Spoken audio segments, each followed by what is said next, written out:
बिस्मिल्लाहिर्रहमानिर्रहीम। अस्सलाम वालेकुम। 7th class. उम्मीद है कि आप सब खैर आफियत से होंगे। आज मैं आपको डे 14 के हवाले से उर्दू का लेक्चर दे रही हूँ। तो हमारा टॉपिक चल रहा था तहरीक पाकिस्तान में ख़वातीन का किरदार। तो सबसे पहले हम इसकी रीडिंग करेंगे। तो कल हमने यहाँ तक रीडिंग की थी, आज हम मज़ीद आगे करते हैं कि इस पर ख़ासा शोर मचा, यानी कि खूब मुखालफत हुई, मगर कायद-ए-आज़म रहमतुल्लाह अलैह ने फरमाया जोश और जज्बे में आने के बजाय सिर्फ इस करारदाद पर तवज्जो दे जिस पे मुसलमान औरतों को मुस्लिम लीग के परचम तले इकट्ठा करने की बात की गई है। आज़ादी की तहरीक में मोहतरमा फ़ातिमा जिन्ना रहमतुल्लाह अलैह ने बहुत सी दूसरी ख़वातीन के हमरा यानी कि उनके साथ भरपूर जद्दोजहद की, यानी कि कोशिशें की, और मर्द रहनुमाओं के कदम से कदम मिलाकर आज़ादी की शम्माएं रोशन की, किरणें रोशन की। ठीक है।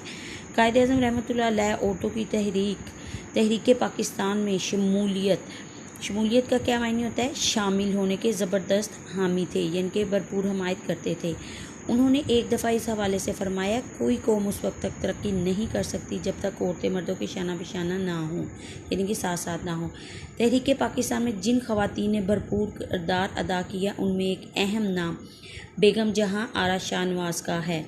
ठीक है, जो 7 अप्रैल 1897 को लाहौर में पैदा हुई। बेगम जहाँ आरा ने अपनी अदबी सरगर्मियाँ शादी के बाद भी जारी रखी।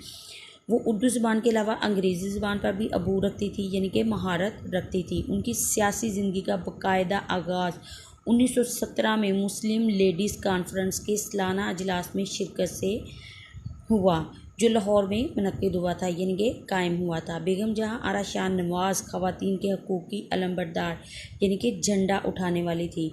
उन्होंने पहली गोल में इस कॉन्फ्रेंस में भी ख़वातीन की नुमाइंदगी की, जो 1930 में लंदन में मुनक्किद हुई। ठीक है, 7th क्लास आपने यहाँ तक इसकी रीडिंग करनी है और इसका क्वेश्चन नंबर 1 है। अब हम उसकी तरफ चलते हैं कि क्वेश्चन नंबर 1 में क्या पूछा है कि कायद-ए-आज़म रहमतुल्लाह अलैह ने ख़वातीन की तहरीक पाकिस्तान में शमूलियत के हवाले से किन ख़यालात का इजहार किया है। तो इसका आंसर 7th क्लास यहाँ से बनेगा कि कायद-ए-आज़म रहमतुल्लाह अलैह ने फरमाया, जोश और जज्बे में आने की बजाय सिर्फ इस करारदाद पर तवज्जो दें जिसमें मुसलमान औरतों को मुस्लिम लीग के परचम तले इकट्ठा करने की बात की गई है। ठीक है, एक यहाँ पे उन्होंने ये फरमाया और एक इधर भी है। उन्होंने एक दफ़ा, यानी इसके अलावा ये भी आ सकता है, ये बहुत लंबा हो जाएगा कि कायद-ए-आज़म रहमतुल्लाह अलैह तहरीक पाकिस्तान में शमूलियत के ज़बरदस्त हामी थे। उन्होंने एक दफ़ा इस हवाले से फरमाया, कोई कौम भी उस वक़्त तरक्की नहीं कर सकती जब तक औरतें मर्दों के शाना बशाना ना हों। ठीक है, आपने यहाँ से यहाँ तक लिखना है। उसके बाद यहाँ से आपने लिखना है कि कायद-ए-आज़म रहमतुल्लाह अलैह जो औरतों के तहरीक पाकिस्तान में शमूलियत के ज़बरदस्त हामी थे, उन्होंने एक दफ़ा इस हवाले से फरमाया कि कोई कौम उस वक़्त तरक्की नहीं कर सकती कि जब तक औरतें उनके शाना बशाना काम ना करें। ठीक है, 7th क्लास इसका आंसर ये है।